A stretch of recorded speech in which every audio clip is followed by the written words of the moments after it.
சந்திரபாபு நாயுடு. மக்களவையின் முதல் கூட்டத்திலேயே அலறவிடும் இந்தியா கூட்டணி. புதுசாக தேர்ந்தெடுக்கப்பட்ட 18வது மக்களவை கூட்டத்தொடர் வருகிற 24ஆம் தேதி திங்கட்கிழமை அன்னைக்கு கூடுது. அப்போ புதிய உறுப்பினர்களுக்கு தற்காலிக சபாநாயகர் பதவி பிரமாணம் செய்து வைப்பார். இதைத் தொடர்ந்து வருகிற 26ஆம் தேதியன்று மக்களவை சபாநாயகருக்கான தேர்தல் நடக்கிறது. இந்த சபாநாயகர் தேர்தல் அப்படிங்கிறது மத்தியில் ஆளக்கூடிய தேசிய ஜனநாயக கூட்டணிக்கு ஒரு அமில சோதனையாகவே பார்க்கப்படுது. அதாவது ஆசிட் டெஸ்ட் அப்படின்வாங்க. வேறு வார்த்தையில் சொன்னால் இது ஒரு நம்பிக்கையில்லா தீர்மானத்தை போன்றதாக இருக்கும் அப்படின்னு எதிர்பார்க்கப்படுது. மக்களவைத் தேர்தலில் பாஜகவுக்கு எதிர்பார்த்த இடங்கள் மட்டும் இல்லாமல் பெரும்பான்மை கூட கிடைக்கல.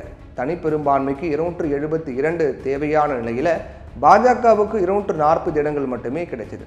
இதையடுத்து கூட்டணி கட்சிகளான தெலுங்கு தேசம் கட்சியின் 16 எம்பிக்கள், நிதிஷ்குமார் தலைமையிலான ஐக்கிய ஜனதா தளத்தினுடைய 12 எம்பிக்கள் உதவியோட ஆட்சி அமைத்திருக்கிறது பாஜக.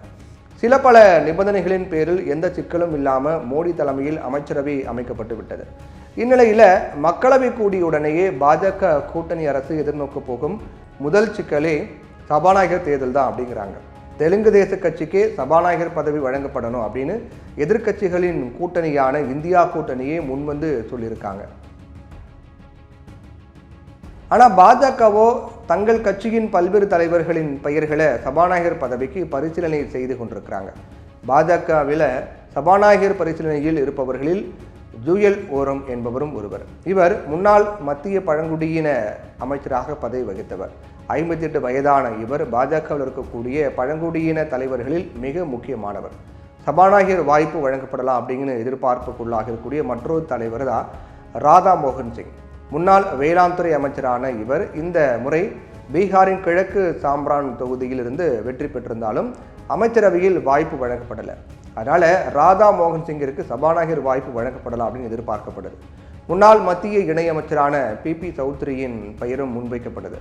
முந்தைய அரசின் சட்டத்துறை இணையமைச்சராக இருந்த சௌத்ரி இப்போ ராஜஸ்தான் மாநிலம் பாலி தொகுதியில் போட்டியிட்டு வெற்றி பெற்றிருக்காரு. பாஜகவில் திறன்மிக்க மூத்த தலைவர்களில் இவரும் ஒருத்தர் அப்படிங்கிறதால சபாநாயகராக தேர்வு செய்ய வாய்ப்பு இருக்குது அப்படின்னு தகவல்லாம் தெரிவிக்குது. இதே போல மேற்கு வங்கத்தை சேர்ந்த முன்னாள் மத்திய இணையமைச்சர் SS அலுவாலியாவிற்கும் பாஜக சபாநாயகர் பதவி கிடைத்தால் தங்களுக்கு ஆதரவு அளிக்கும் தெலுங்கு தேசம், ஐக்கிய ஜனதா தளம், லோக் ஜனசக்தி கட்சி ஆகியவை கட்சிகளை பாஜக உடைத்து விடும் அப்படின்னு உத்தவ் தாக்கரே பிரிவு சிவசேனா தலைவர் சஞ்சய் ராவத் பகிரங்கமாக எச்சரிக்கை விடுத்திருக்கார். மேலும் தெலுங்கு தேசம் தனது வேட்பாளரை சபாநாயகர் தேர்தலில் நிறுத்தினால் ஆதரவு தருவதாக இந்தியா கூட்டணி கட்சிகளும் அறிவித்திருக்காங்க. எப்போது வேண்டுமானாலும் பாஜகவிற்கு எதிராக தெலுங்கு தேசத்தை திருப்பி விடலாம் என்கிற கணக்கோடு கூட்டணி கட்சியாக இருந்தாலும் தெலுங்கு தேசத்திடம் மென்மையான அணுகுமுறையே இந்தியா கூட்டணி மேற்கொண்டு வருது. அப்படி ஒருவேளை தெலுங்கு தேசம் தனக்கே சபாநாயகர் பதவி வழங்கப்பட வேண்டும் என்று வலியுறுத்தினால் ஆந்திர மாநில பாஜக தலைவரும் NTRின் மகளுமான டகுபதி புரந்தேஸ்வரிக்கு அந்த வாய்ப்பை வழங்கப்படலாம் அப்படின்னு பாஜக கருதுகிறதா.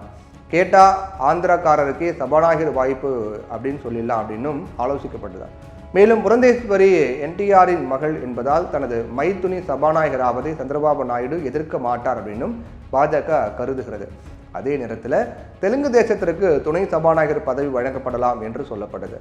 இந்த நிலையில் சபாநாயகர், துணை சபாநாயகர் தேர்தல் வாய்ப்பை மோடி அரசுக்கு முதல்கட்ட நெருக்கடியாக தரும் அஸ்திரமாக பயன்படுத்த இந்தியா கூட்டணி திட்டமிடுறாங்க. பாஜகவுக்கு பெரும்பான்மை தராமல் இந்தியா கூட்டணிக்கு வலுவாக 233 இடங்களை வழங்கியதன் மூலம் முதல் கூட்டத்தொடரிலேயே பாஜக அரசு அலறிவிட தொடங்கியிருக்கிறது இந்தியா கூட்டணி அப்படின்னு தான் சொல்லணும்.